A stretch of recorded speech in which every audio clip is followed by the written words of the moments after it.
So today we'd like to welcome Mr. Greg Ogrodnick, the CEO of Circle Cardiovascular Imaging Inc. Thank you for joining us today, Greg. Oh, you're welcome. My pleasure. So maybe we could begin by asking what the focus of Circle Cardiovascular Imaging is and what the significance of the company's technology is.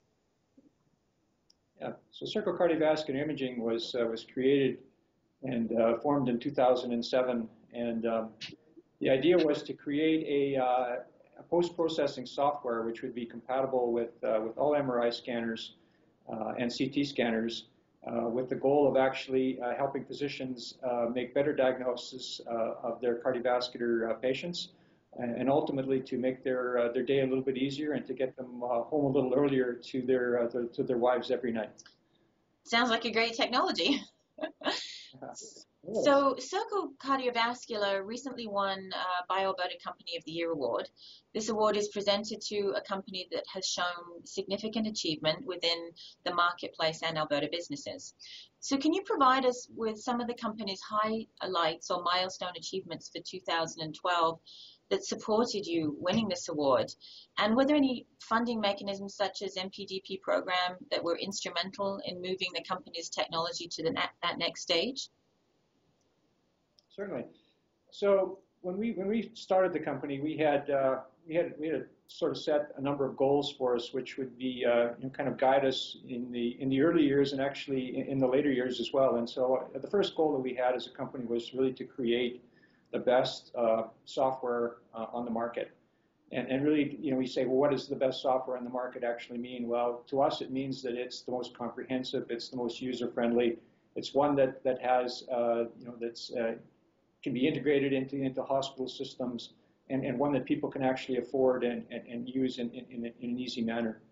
And then our second goal was to be able to convince and to actually attract the leading cardiovascular centers in the world to use that software. And so I've been in the cardiovascular business on the business side for many years, and to me the first marker of success is to get the thought leaders of the luminaries actually using your software.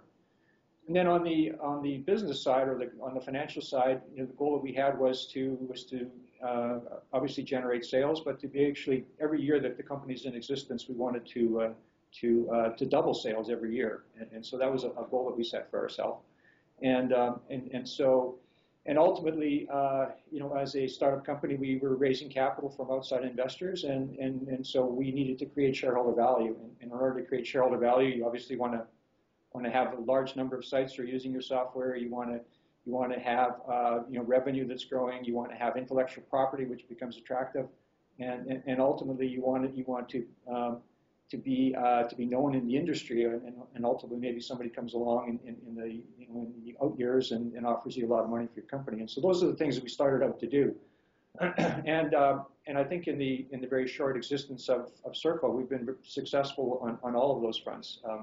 We do have the best software that's out there. I mean, I just came back from the American College of Cardiology meeting where we had a nice presence, and the response we got for our software from leading sites such as Stanford and Mount Sinai Hospital in New York, and these are actually two that aren't customers that are going to be becoming customers very shortly, was that, wow, what an amazing software. You guys have actually come so far in such a very short period of time. And then so you get validated from that standpoint. The other one is just in terms of, look, who do we have in terms of luminary sites? And so, it's really the who's who of cardiovascular medicine. In Canada, as an example, virtually every major cardiovascular teaching hospital in Canada is using our software. We have the likes of Mayo, we have Cleveland Clinic, we have Cedars-Sinai. Internationally, we have Oxford, King's College. And so, we're now in, we now have about over 200 installations in 23 different countries around the world. So the adoption has been quite humbling, actually, in terms of our success. And then I guess on the revenue side, I talked about doubling our revenue, and actually we have been successful along those lines year over year. We just finished 2012, and we actually have achieved that.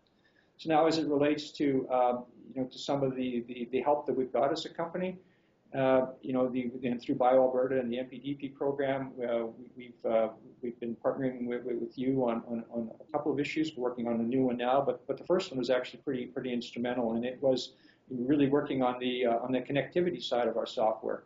So migrating from what was a product that was just available on the client to one which is a server client application, which allowed us to deal with some of the issues we faced in the U.S. related to patient confidentiality, as well as flexible licensing models. And so those are some of the things that have helped us. And those were grants that allowed us to hire the right people to do the work and to get it turned around very quickly. So you had some pretty lofty goals, but it sounds like you've made great strides in achieving many of those. So congratulations on that front. So going forward, can you share with us your projected milestones for the next 12 to 18 months? Yeah, for us, it's all about monetizing our products. So this year we're launching a couple of new products. So we started out just in the cardiac MR space. We now have a combined cardiac CT and MR product. Plus we have an excellent reporting tool which we're just launching.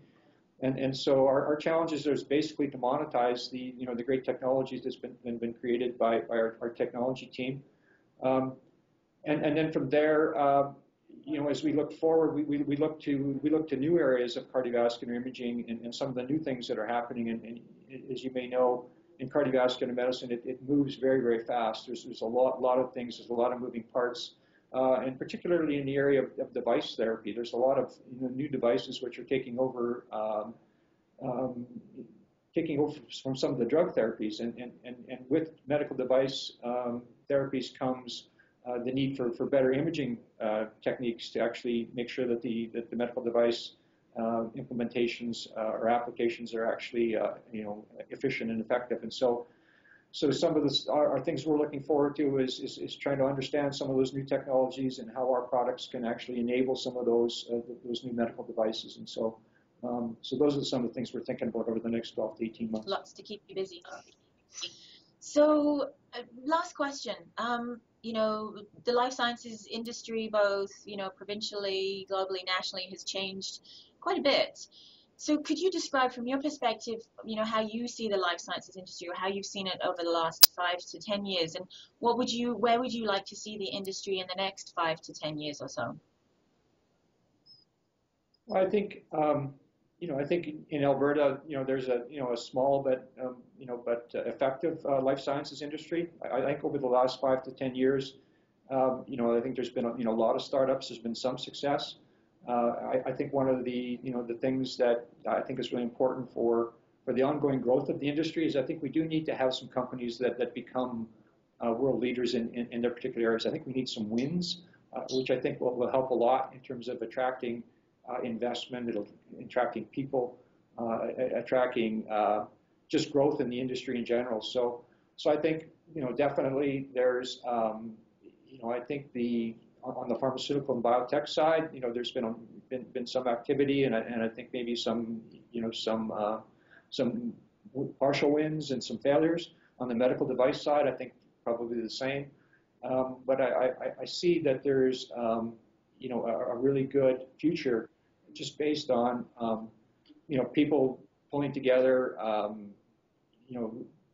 learning from each other's mistakes, working through organizations such as BioAlberta to kind of build some knowledge of the industry with governments and with outside industries such as large pharma, large medical device. So I think there's a good base, but there's a lot of work to be done, to be honest. And I think that it really is going to take a concerted effort by companies, by governments, by trade organizations, by our universities, by our tech transfer offices. So I think that there's room for improvement for sure, but there's also great potential. Yeah, no, I agree with you on that one. And we all need to pull together and work together to elevate the life sciences industry in the province. So in conclusion, I'd like to thank you for joining us today, and I look forward to hearing more about Circle Cardiovascular in the not too distant future. Thank you. Great. Thanks, Amanda. Take care. Bye-bye.